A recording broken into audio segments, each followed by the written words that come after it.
Todavía pienso en ese viaje más seguido de lo que me gustaría, aunque ya han pasado años. Y eso que he hecho todo lo posible por enterrar ese recuerdo en la parte de mi mente donde guardo las cosas que se sienten demasiado grandes como para enfrentarlas.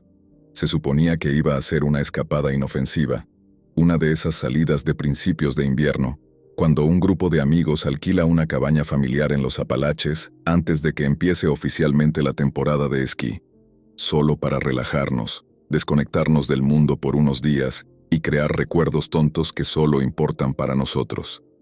La familia de Bruno había sido dueña de ese lugar durante generaciones. Era una cabaña pequeña y vieja, escondida entre los árboles, sobre un pueblito de montaña en Virginia Occidental. Estaba rodeada de líneas de crestas que podían sentirse tranquilas o asfixiantes, dependiendo de qué tan lejos te adentraras. Ellos iban todos los años, a veces incluso varias veces al año, y Bruno siempre hablaba del lugar como si fuera un espacio sagrado, donde nunca pasaba nada malo. Un sitio donde había crecido esquiando mal y tomando cerveza barata con primos a los que nunca les importaba si se caía de cara en la nieve. Llegamos a la cabaña tarde, un jueves en la noche, cansados pero emocionados. Y el plan para el día siguiente era simple: levantarnos temprano, desayunar rápido y pasar el día esquiando por las pendientes pequeñas que estaban detrás de la cresta que daba hacia la propiedad. Estábamos estúpidamente confiados, demasiado acostumbrados a hacer cosas sin revisar el clima, demasiado ocupados riéndonos y lanzando nuestro equipo por todos lados como para notar las notificaciones que nuestros teléfonos habían estado enviando desde la noche anterior. Solo después me di cuenta de lo irresponsables que habíamos sido, de que ninguno se molestó en leer la advertencia meteorológica que decía claramente que todos en esa región debían quedarse en casa por una fuerte tormenta de nieve que iba a llegar en la tarde. Nos convencimos de que esas advertencias siempre exageran, de que no iba a ser tan grave, y de que, en el peor de los casos, regresaríamos temprano si el viento se volvía molesto. Para cuando ya teníamos las botas puestas y empezamos a bajar torpemente por la pendiente, la mañana parecía inofensiva. El cielo estaba brillante, de esa forma invernal en la que todo se ve más nítido y más frío de lo que realmente es. Recuerdo haber pensado lo afortunados que éramos por tener todo el día para comportarnos como idiotas, sin que nadie más estuviera ahí para verlo. Pero cerca del mediodía, algo cambió. Y no solo en el clima. Sentí un dolor agudo atravesarme el tobillo después de un mal aterrizaje. Y aunque traté de restarle importancia, supe de inmediato que algo había salido mal. Caminar se sentía extraño, como si con cada paso mis huesos rozaran entre sí, apenas fuera de lugar. Les dije a los demás que regresaría a la cabaña. Y como todavía estábamos lo suficientemente cerca de la cresta como para ver el techo de la cabaña entre los árboles, parecía una caminata fácil y aburrida cuesta abajo, que no tomaría más de 40 minutos si no me esforzaba. El plan era simple: regresar, descansar el pie, entrar en calor, tal vez hacer té, y esperar a que ellos volvieran en 1 o 2 horas como máximo. Nada de eso sonaba peligroso. Nada se sentía como el comienzo de algo en lo que seguiría pensando décadas después. Cuando llegué a la cabaña, cerré la puerta con llave por costumbre, más que por precaución. Y recuerdo que el silencio adentro se sentía más pesado de lo normal, como si la tormenta ya estuviera presionando contra las paredes mucho antes de que aparecieran los primeros copos.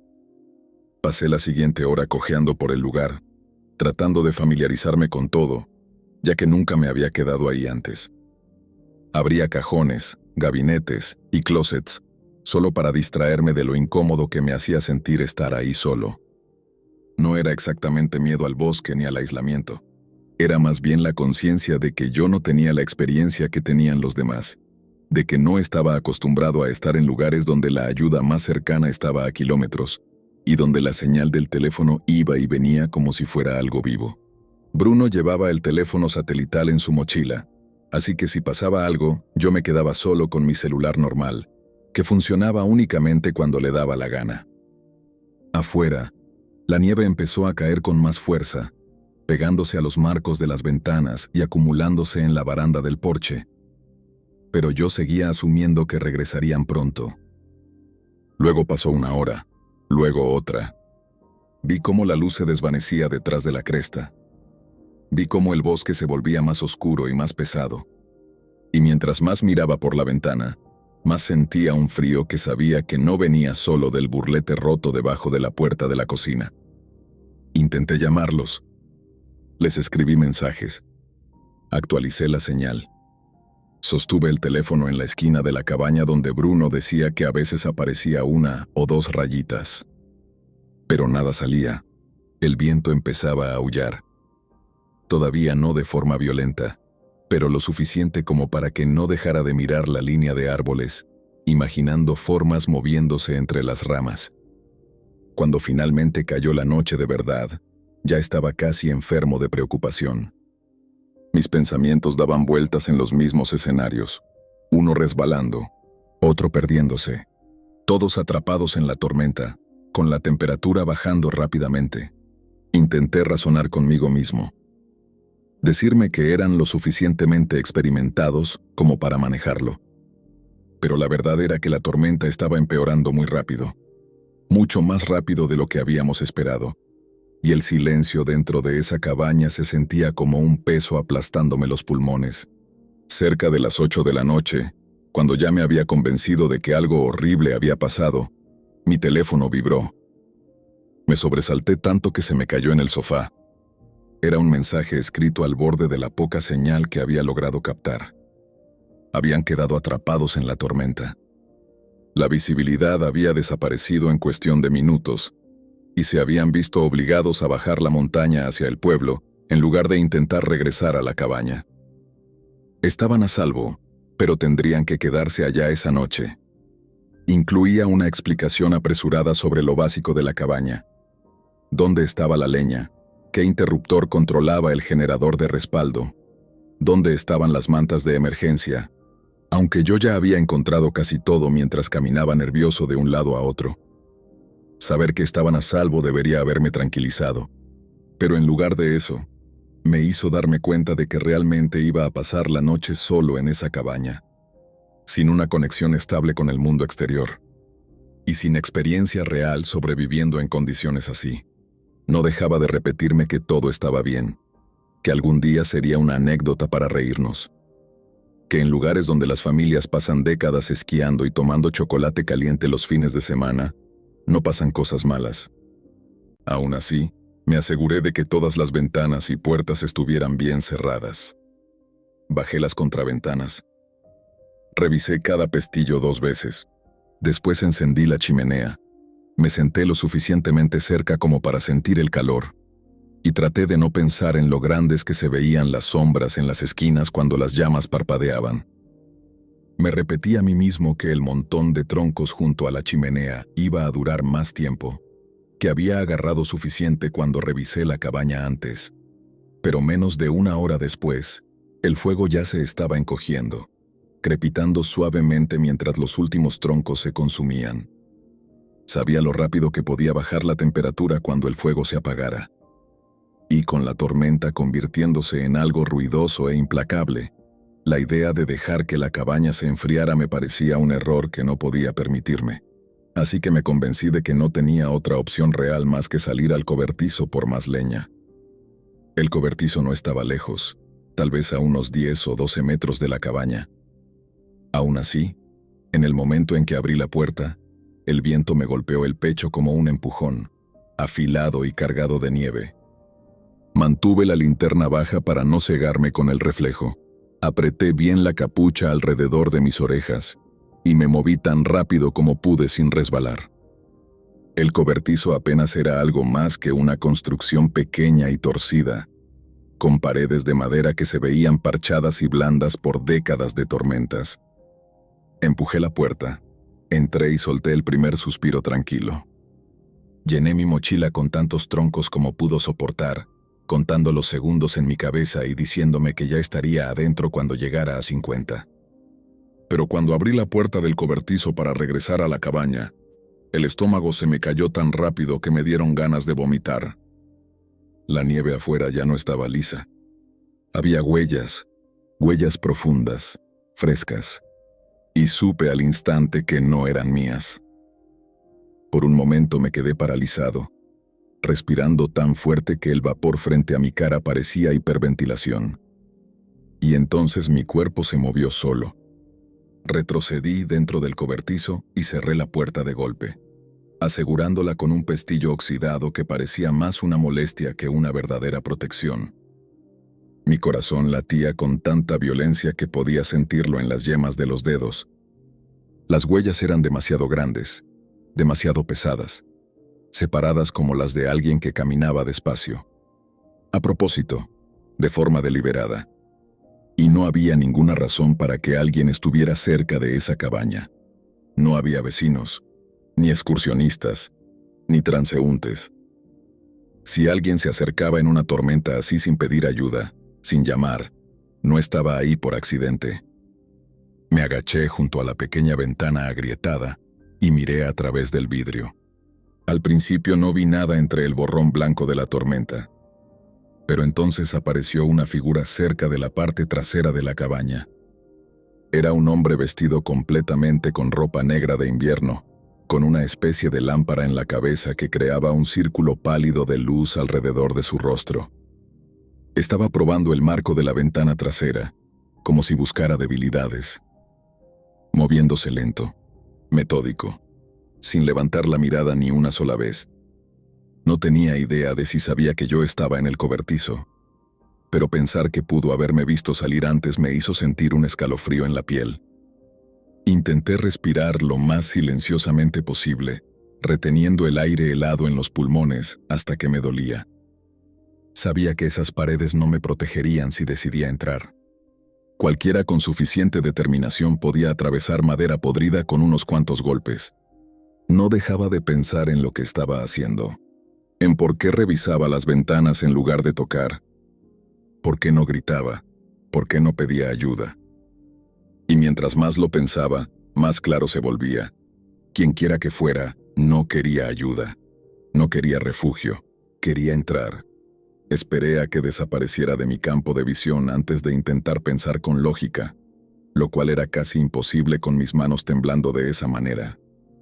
Si iba a lograr regresar a la cabaña, tenía que salir del cobertizo sin que él me viera.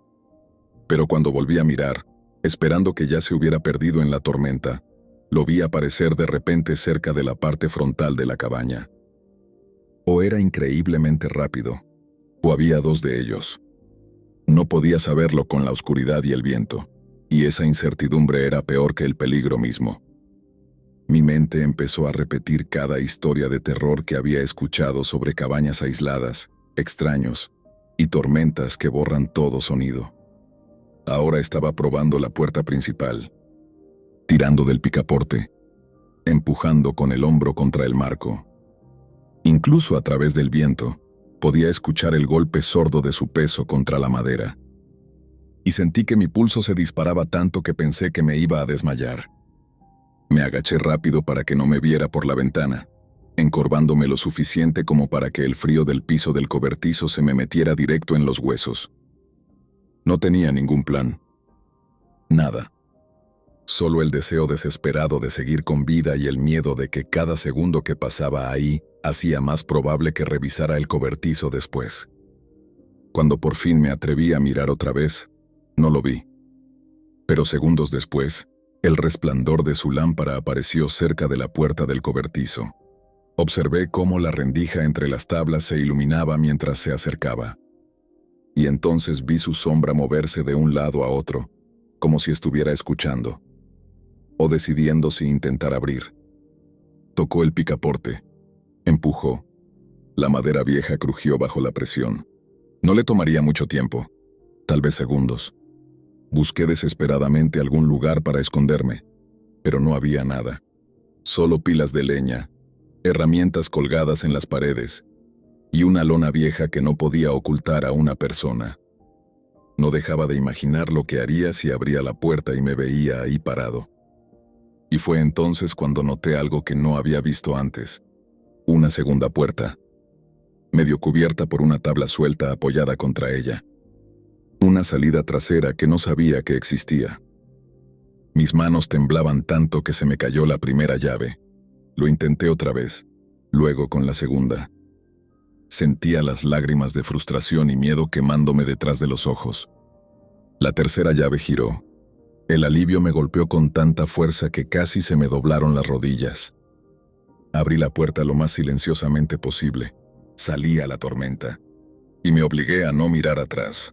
Escuché cómo la puerta del cobertizo se partía cuando él por fin logró abrirla, justo cuando yo empecé a correr. La nieve se tragó todos mis sonidos. Y esa fue la única razón por la que no me atrapó en los primeros 10 segundos. Corrí a toda velocidad en la oscuridad, con la llave de la cabaña apretada tan fuerte en el puño que se me clavaba en la palma. Y cuando llegué al porche, me arriesgué a mirar atrás. Me vio.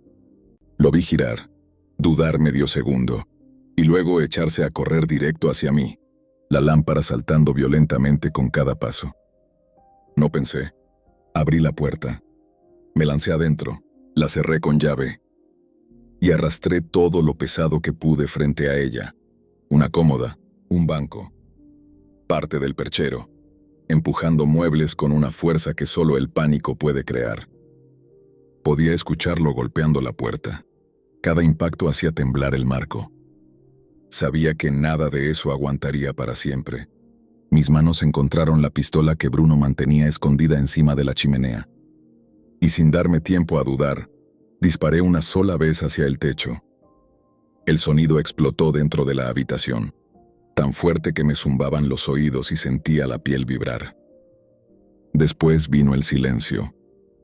Sus golpes se detuvieron al instante. El viento seguía rugiendo afuera, pero nada más se movía. No había pasos, ni respiración, ni el brillo de la lámpara. El único sonido era la tormenta sacudiendo las contraventanas. No me atrevía a abrir las ventanas, ni a mover la barricada.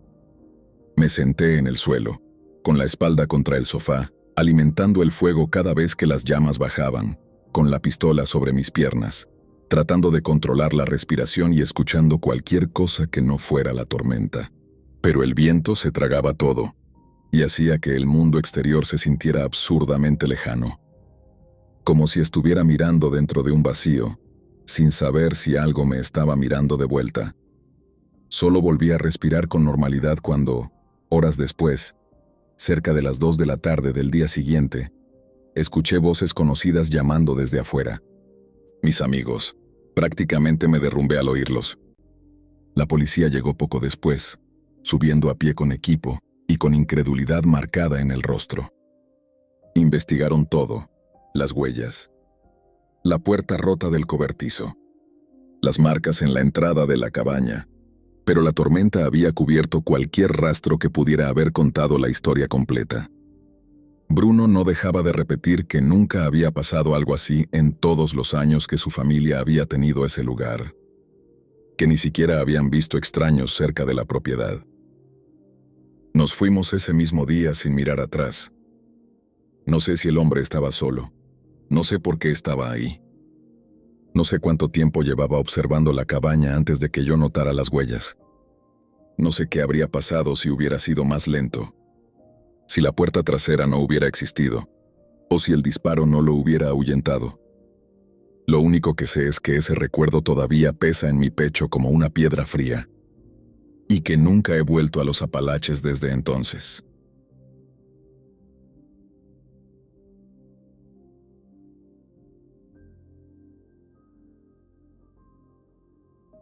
Lo que estoy a punto de contar pasó hace más de 15 años, pero es algo en lo que sigo pensando todos los años, especialmente en diciembre, cuando termino haciendo el mismo recorrido donde ocurrió todo. Había pasado casi 9 horas manejando desde Carolina del Norte hasta Virginia Occidental para pasar Navidad con mi familia. Era un viaje que hacía casi todos los años, normalmente sin ningún problema. Pero esa tarde, los reportes del clima empezaron a mostrar advertencias sobre una tormenta invernal repentina que estaba cruzando las montañas. Vi la alerta cuando ya iba a mitad del estado. Y en lugar de hacerlo inteligente, detenerme en algún lugar seguro y esperar a que pasara, me convencí de que podía ganarle. No dejaba de pensar en lo cerca que estaba. Menos de 2 horas de casa. Me repetía que sería una tontería parar ahora. Una tontería pagar un motel cuando mi propia cama me estaba esperando. Esa decisión, que en ese momento pareció pequeña e inofensiva, terminó convirtiéndose en uno de los mayores errores de mi vida. Mientras más me adentraba en las montañas, más oscuro se volvía todo. El sol se ocultó más rápido de lo que esperaba, tragado por nubes que parecían desgarrar el cielo mientras avanzaban. Todavía no estaba nevando con fuerza, pero el viento era brutal. Tan violento que podía sentirlo empujando el costado del auto, desplazándome unos centímetros dentro del carril cada vez que pasaba por tramos descubiertos de la carretera. Cada vez que el camino rodeaba una cresta abierta, sentía que podía perder el control por completo. Tenía las manos aferradas al volante, los nudillos rígidos, el estómago encogido. Me repetía que debía dar la vuelta, regresar los 40 minutos hasta el último pueblito por el que había pasado. Pero sabía que 40 minutos en clima normal ahora significaban más de 1 hora. Y cada kilómetro que avanzaba hacia el interior de esas montañas hacía que volver atrás fuera más imposible. Pero seguir adelante tampoco se sentía realmente posible. Me había metido en un corredor sin salidas. Al principio no era pánico, no todavía. Pero cada historia vieja que había escuchado de niños sobre personas que morían congeladas dentro de sus autos empezó a rondarme la cabeza. No es un miedo raro si creces en lugares así. Escuchas cosas. Aprendes lo que les pasa a quienes toman malas decisiones en noches de invierno. Y ahora, yo era una de esas personas. Cuando el cielo se volvió completamente negro, la nieve ya se había convertido en una cortina constante, y yo avanzaba apenas a paso de tortuga. Hacía rato que había dejado de intentar ver el camino con claridad. Solo seguía el débil reflejo de mis faros contra las barandas y rezaba para no desviarme demasiado. Eventualmente, no tuve más opción que detenerme por completo. Volví a revisar el teléfono. Sin señal. Me insulté a mí mismo una y otra vez, genuinamente molesto por lo arrogante que había sido. Durante años había pospuesto comprar un teléfono satelital, a pesar de que conducía por zonas remotas todo el tiempo. Me había convencido de que no era necesario. Me había convencido de que conocía esas montañas como la palma de mi mano. Me quedé sentado en la oscuridad, con el corazón retumbando en los oídos, tratando de entender qué demonios se suponía que debía hacer. El viento sacudía el auto. La nieve se acumulaba lentamente alrededor de las ruedas. Y mi mente no dejaba de dar vueltas alrededor del mismo pensamiento. Si este auto se apaga, yo muero con él. Seguía mirando fijamente la carretera negra como boca de lobo cuando, a lo lejos, aparecieron unas luces débiles detrás de mí, faros cortando la tormenta. Nunca había sentido un alivio tan fuerte. Fue como si cada nervio de mi cuerpo despertara al mismo tiempo. Pero justo detrás de ese alivio llegó una pequeña duda. En lugares así, la gente es cuidadosa, desconfiada. La mayoría de los conductores no se detienen por extraños en medio de tormentas. No porque sean crueles, sino porque han aprendido a ser precavidos. Y si ese vehículo pasaba de largo, no sabía qué iba a hacer. Aún así, no iba a dejar pasar esa oportunidad. Forcé a mis piernas rígidas a moverse, abrí la puerta y salí a la tormenta. El frío me golpeó de inmediato, pero aún así empecé a agitar los brazos, esperando, rogando, que el conductor me viera. Para mi sorpresa, el vehículo redujo la velocidad enseguida. Era una camioneta grande, claramente hecha para carreteras invernales como esas. El conductor bajó la ventana al detenerse junto a mí. Algo en él se sintió mal desde el primer momento en que vi su rostro. No era nada específico, nada que pudiera señalar. Solo esa sensación instintiva en el estómago que te dice que una persona no está del todo bien. Una especie de rareza que no puedes explicar con lógica, pero que tampoco puedes ignorar. Pero la lógica no importaba. Mis opciones eran subirme o morir congelado. Así que entré. Empezó a hablar de inmediato. No era el tipo de hombre callado y cauteloso que uno espera encontrar en una carretera de montaña por la noche. Si acaso, era demasiado hablador, demasiado alegre, de esas personas que fuerzan la amabilidad en cada frase, llenando el aire con una energía que se siente artificial, como si intentara convencerme de antemano de que todo estaba bien antes de que yo pudiera siquiera pensar lo contrario. Le respondía con educación, manteniendo un tono neutral. Pero algo en la conversación me inquietaba. Sus preguntas no eran extrañas en la superficie. ¿De dónde venía? ¿A dónde iba? ¿Con quién iba a pasar las fiestas? Pero la forma en que volvía una y otra vez sobre ellas se sentía intencional, como si quisiera confirmar si alguien me estaba esperando pronto, si alguien vendría a buscarme si no llegaba. La pregunta que me hizo pasar de incómodo a alarmado fue cuando me preguntó si las personas que me esperaban sabían exactamente dónde estaba. No solo si estaba cerca, sino si sabían que estaba ahí, en ese momento, en esa carretera, en esa tormenta, dentro de su camioneta. Mi pulso se disparó. Debió notar algo en mis ojos porque su expresión cambió apenas un poco. Le dije que sí, que había estado compartiendo mi ubicación durante todo el viaje, que mi papá y mi hermano ya venían en camino hacia mí. Nada de eso era verdad, nadie sabía nada. No le gustó mi respuesta. Mantuvo el rostro neutral, pero sentí como la temperatura dentro de la cabina bajaba. No físicamente, sino de esa forma sutil e inconfundible en la que alguien reacciona cuando un plan que estaba formando de repente encuentra un obstáculo. Me repetía a mí mismo que tal vez estaba exagerando, que la tormenta y la oscuridad me estaban volviendo paranoico. Pero esa mentira se derrumbó en el momento en que hizo un giro que yo sabía que estaba mal. Debía haber ido a la izquierda. El pueblo más cercano estaba a la izquierda. Yo conocía esas carreteras al dedillo. Había crecido ahí. Hacia la derecha solo había cabañas dispersas, terrenos de caza y tramos largos de absoluta nada. Una vez me perdí en ese mismo camino cuando era adolescente, y nunca lo olvidé. Le pregunté por qué había girado, y me dio una explicación suave, ensayada, sobre una ruta alternativa, una supuestamente más segura durante tormentas. El tipo de respuesta que me habría convencido si no supiera que era mentira. Fingí creerle. Incluso le di las gracias. Vi cómo sus hombros se relajaban apenas un poco. Mi mentira estaba funcionando, pero ahora no tenía ningún plan. Y necesitaba uno, rápido. Saltarme del vehículo en movimiento no era una opción. Correr hacia el bosque me mataría más rápido de lo que él podría hacerlo. La única estrategia mínimamente posible era tomarlo por sorpresa y usar algo, cualquier cosa dentro de la camioneta, contra él. Pensé que un hombre como él, manejando por las montañas de noche, seguramente llevaba herramientas, equipo para la nieve, tal vez incluso armas. La parte trasera de la camioneta era mi única esperanza. Solo necesitaba una excusa para que se detuviera. Lo primero que se me ocurrió fue decirle que necesitaba orinar desesperadamente. Dudó. Sugirió que aguantara.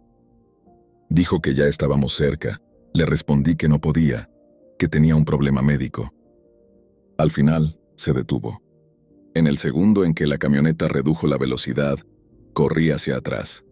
Recé para que el compartimento estuviera abierto. Lo estaba.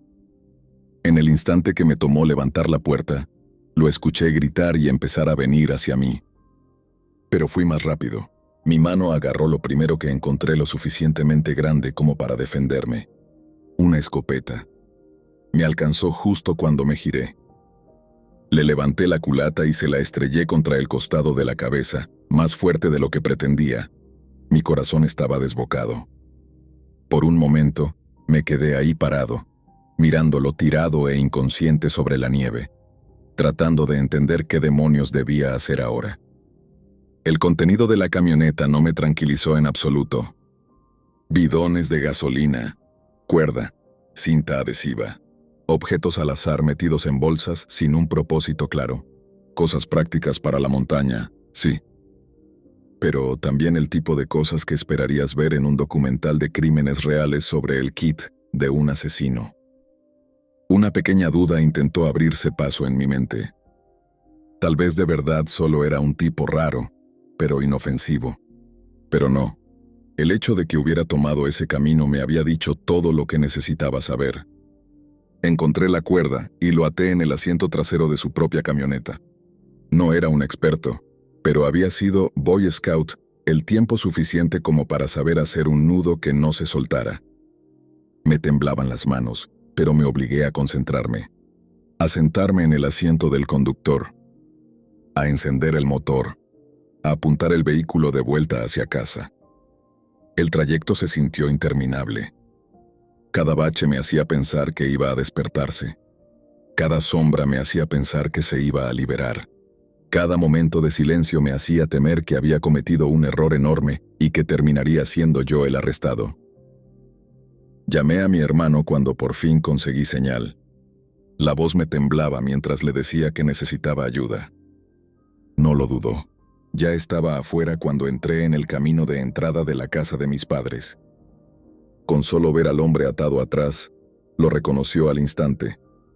Me dijo que era un carpintero de la zona y que, unos años antes, una turista lo había acusado de intento de secuestro.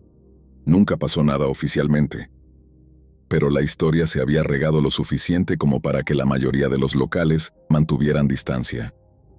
Algunos le creían a la turista, otros no, pero todos estaban de acuerdo en que ese hombre daba mala espina. Mi hermano dijo que lo llevaríamos a un lugar apartado y lo dejaríamos ahí con una advertencia. Una advertencia lo suficientemente clara como para que no la malinterpretara. Una amenaza que odié hacer, pero en ese punto, entendía demasiado bien lo cerca que había estado de desaparecer en esas montañas. Durante días después, esperaba que tocaran la puerta, que apareciera la policía, o que él mismo regresara buscando venganza. Nada de eso pasó. Ya han pasado 15 años.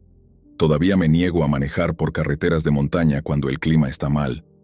Y nunca volví a saber nada de él. Pero todos los años, cerca de Navidad, cuando vuelvo a manejar hacia casa, pienso en esa noche. En esas carreteras oscuras. En esa tormenta. En ese hombre. Y me recuerdo a mí mismo lo fácilmente que todo pudo haber terminado de una forma completamente diferente.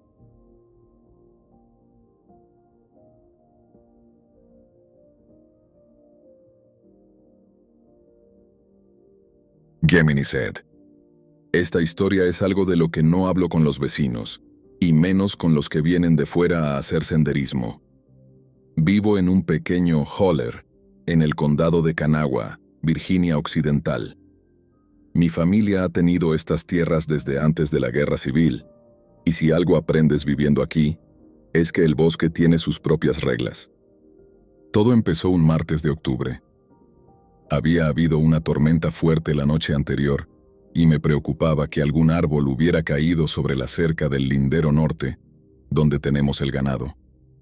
Me subí a mi Polaris Sportsman 570. Es una máquina fuerte, de esas que no te dejan tirado en el barro. Eran como las 5 de la tarde, así que todavía tenía un par de horas de luz, o eso pensaba yo.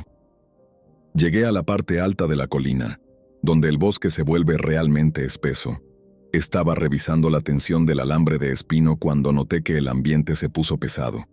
No sé cómo explicarlo, pero si pasas suficiente tiempo en el monte, sabes cuando el aire cambia. No soplaba ni una gota de viento, pero las hojas de un roble viejo a mi izquierda empezaron a vibrar. No a moverse por el aire, sino a vibrar, como si algo pesado estuviera caminando cerca y transmitiera el temblor al suelo. Me detuve y puse la mano en mi Ruger Blackhawk .357, que siempre llevo en la cintura. No por miedo a los fantasmas, sino por los osos o algún gato montés hambriento. De repente, escuché una voz. «Oye, ayúdame aquí», dijo. Era la voz de mi hermano, Elian. Sonaba exactamente como él, con ese tono un poco ronco que tiene por fumar demasiado. El problema es que Elian vive en Charleston, a 2 horas de camino, y yo sabía que no estaba en la propiedad. ¿Elian?, pregunté, aunque una parte de mi cerebro ya me estaba gritando que me subiera al Polaris. Sí, me enganché con el alambre, respondió la voz desde un matorral de laurel de montaña tan denso que no se veía ni a 1 metro dentro. Entonces me fijé en un detalle: el ritmo. La voz dijo las palabras demasiado rápido, como si fuera una grabación puesta a velocidad 1,5x. Y mientras hablaba, escuché un chasquido. Crack, crack. No era el sonido de alguien atrapado, era el sonido de algo pesado rompiendo ramas secas mientras se posicionaba para saltar. No esperé a ver qué era. Me subí al Polaris y le di al arranque.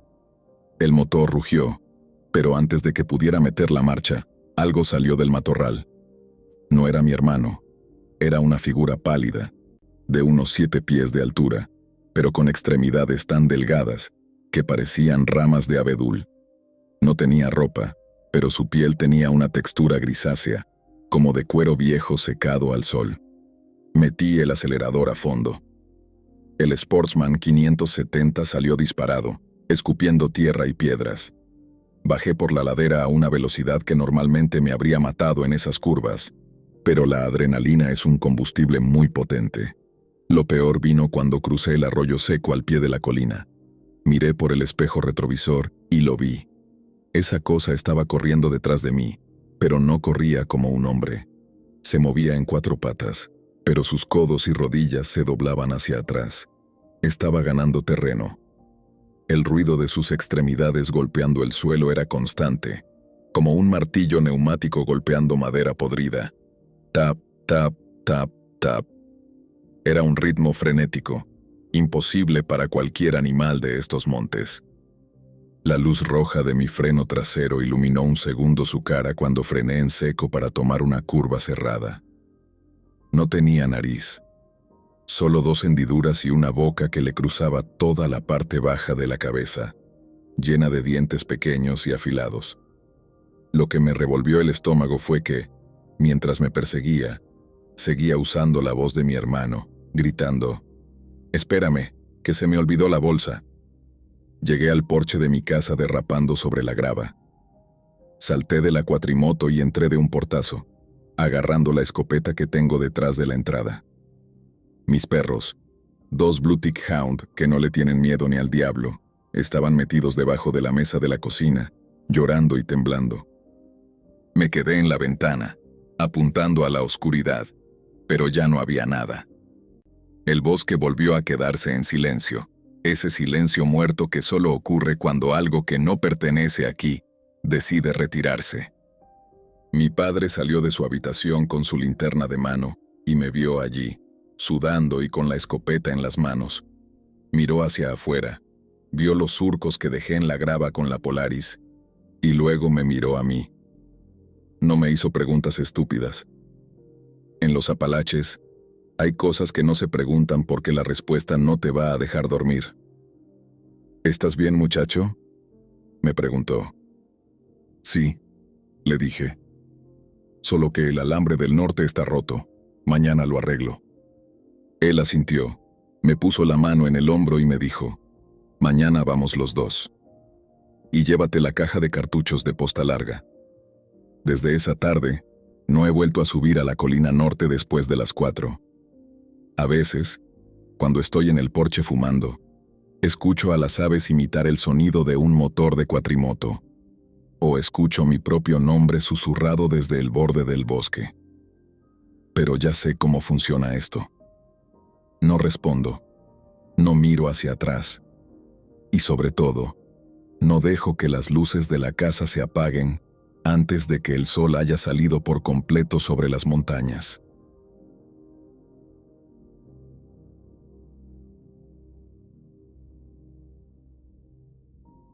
Esto ocurrió hace unos 6 años, a finales de octubre, en una zona de colinas cerradas cerca de la frontera entre Kentucky y Virginia Occidental.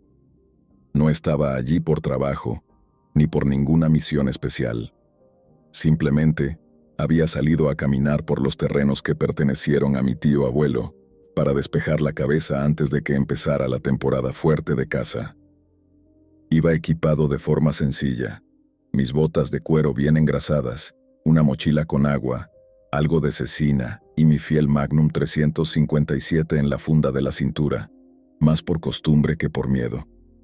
El aire en los Apalaches en esa época es traicionero. Se siente húmedo y pesado, y cuando el sol empieza a bajar, el frío se te mete en los huesos antes de que te des cuenta. Estaba cruzando una pequeña quebrada que alimentaba un arroyo más grande cuando vi el primer destello. Fue rápido, a la derecha, entre un montón de matorrales espesos.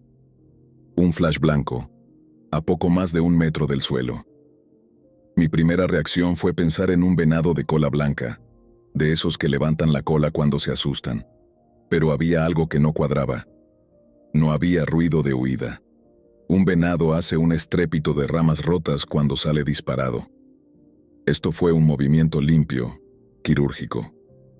Me detuve y me quedé escuchando. Al principio, solo el viento. Pero luego, empezó el ruido de pasos. Venía del otro lado de la quebrada. No era un caminar pesado como el de un oso, ni rítmico como el de un coyote. Era un patrón extraño, parecido al de una ardilla, pero multiplicado por 10 en peso. Corría unos pasos rápido, frenaba en seco con un golpe seco de las ramas y se quedaba quieto. Pasaron unos 40 minutos en los que esa cosa estuvo dando vueltas a mi alrededor, siempre fuera de mi vista, siempre moviéndose en esos arranques de velocidad y paradas totales. Me sentí incómodo, pero como alguien que se ha criado en el monte, intenté racionalizarlo. Es un lince, me dije, o tal vez un perro abandonado, pero el peso que rompía las ramas indicaba algo mucho más masivo que una ardilla o un perro pequeño. Para cuando decidí volver a la camioneta, ya casi no quedaba luz. Me subí a mi cuatrimoto, una Yamaha Grizzly que es una bestia de 750 centímetros cúbicos, y encendí los focos delanteros. El haz de luz cortó la neblina del valle y, justo en el borde del rayo, vi a la pequeña figura blanca cruzar el camino a una velocidad que me pareció físicamente imposible. No corrió como un animal, se deslizó, como si sus pies apenas tocaran el suelo. Apreté el acelerador a fondo. El motor de la Grizzly rugió, llenando el bosque de un ruido ensordecedor que normalmente me daría seguridad. Pero entonces escuché algo que me heló la sangre. Unos pasos chapoteando en el agua de la quebrada, justo detrás de mí. Eran pasos rápidos, como el ritmo de un martillo neumático rompiendo concreto. Tac, tac, tac, tac, tac. Lo más aterrador es que podía escucharlos por encima del rugido de los 750 centímetros cúbicos de mi motor. Miré hacia atrás por encima del hombro, y la luz roja del freno iluminó por un segundo a una criatura pequeña, humanoide y de un blanco amarillento, con una cabellera negra que le llegaba casi hasta la mitad del cuerpo. Estaba corriendo detrás de la cuatrimoto, manteniendo el ritmo sin esfuerzo mientras yo volaba sobre las raíces y las piedras. No paré hasta llegar al camino de grava que lleva a la carretera principal. Salté de la moto, saqué el revólver y apunté hacia la oscuridad de la trocha. Mis ojos saltaban de un lado a otro, esperando ver esos destellos blancos de nuevo. No vi nada. El bosque se había quedado en silencio otra vez. Cuando llegué a casa, mi padre me vio entrar sudando y con la cara desencajada. Me preguntó qué me pasaba, pero no pude hablar. Solo me quedé mirando mis manos, que todavía temblaban sobre el pomo de la puerta. Lo que más me inquieta de todo esto no es lo que vi, sino lo que no tiene explicación. Esa cosa no intentó morderme ni atacarme de frente. Simplemente me persiguió para demostrarme que podía alcanzarme, sin importar qué tan rápido fuera mi motor o qué tan potente fuera mi arma. Desde entonces, he vuelto a esas colinas, pero nunca solo y nunca después del atardecer. He encontrado marcas en los árboles que no son de oso. Son como raspaduras hechas con dedos finos y muy fuertes, a una altura a la que ningún animal pequeño llegaría. Mi pregunta es para los que viven o han cazado en esta parte de los Apalaches. especialmente en la zona del Valle del Río Ohio o Virginia Occidental. ¿Alguien más ha visto a estos seres pequeños y blancos que parecen imitar movimientos humanos? ¿Alguien sabe qué diablos son o ha tenido una experiencia similar donde algo los persiga con esa velocidad mecánica? Cualquier detalle, por pequeño que sea, me ayudaría a entender si lo que me siguió esa noche fue un animal que no conocemos o si hay algo mucho más antiguo viviendo en esas colinas.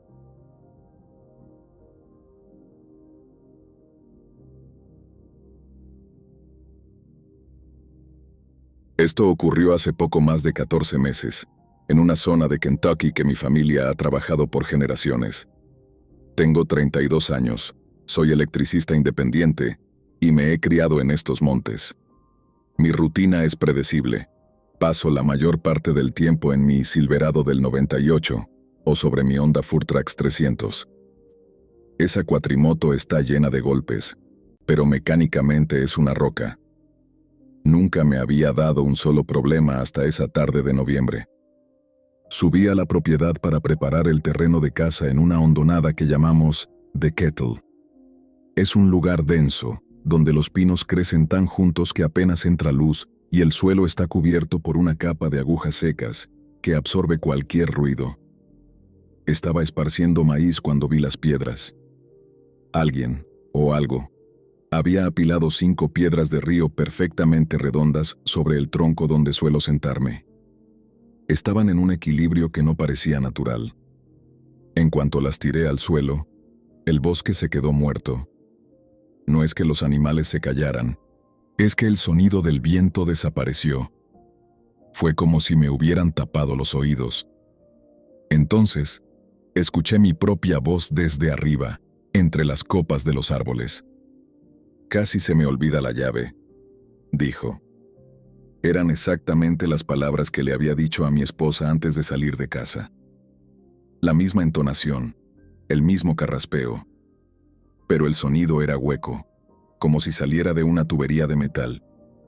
No me quedé a investigar. Intenté encender la Honda, pero el motor no respondía, algo imposible dada la batería nueva. Mientras le daba al pedal de arranque manual, escuché unos pasos pesados y desiguales detrás de una roca. 1, 2. Pausa. 1, 2. Cuando la máquina por fin arrancó, salí disparado. Vi a esa cosa desplegarse entre los troncos. Era pálida, delgada como un esqueleto forrado en cuero, y se lanzaba de un árbol a otro sin tocar casi el suelo. Me persiguió en 4 patas, con la espalda arqueada hacia arriba y haciendo un ruido húmedo al golpear la tierra. Plaf, plaf, plaf. Antes de llegar al portón de mi casa, esa cosa soltó una risa que sonaba como una motosierra vieja mezclada con el llanto de un bebé. Atravesé el portón rompiendo la cadena y me bajé con el rifle en mano. No hubo ataque.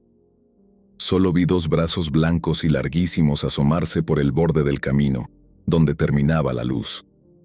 Entonces, con la voz de mi padre, que lleva 5 años muerto, dijo: «Cierra bien el portón, hijo. Se va a escapar el ganado». Se desvaneció en las sombras de un solo movimiento. Al día siguiente, regresé a la cañada con luz de mediodía. El maíz que había esparcido no lo habían tocado los animales. Estaba todo amontonado en un círculo perfecto, y en el centro, las 5 piedras estaban apiladas de nuevo. He seguido viviendo aquí porque no tengo otro lugar a donde ir, pero mi relación con este bosque ha cambiado por completo. Ya no salgo después de que el sol se pone y mis perros se niegan a alejarse del porche. Escribo esto porque necesito saber si alguien más en el cinturón de carbón de Kentucky o en las zonas rurales de los Apalaches ha escuchado a estos imitadores. ¿Alguien sabe qué son estas figuras pálidas? ¿O ha tenido una experiencia similar donde algo use las voces de sus familiares para llamarles desde el bosque? Me gustaría saber si lo que me pasó es un caso aislado, o si hay más gente lidiando con esto en silencio.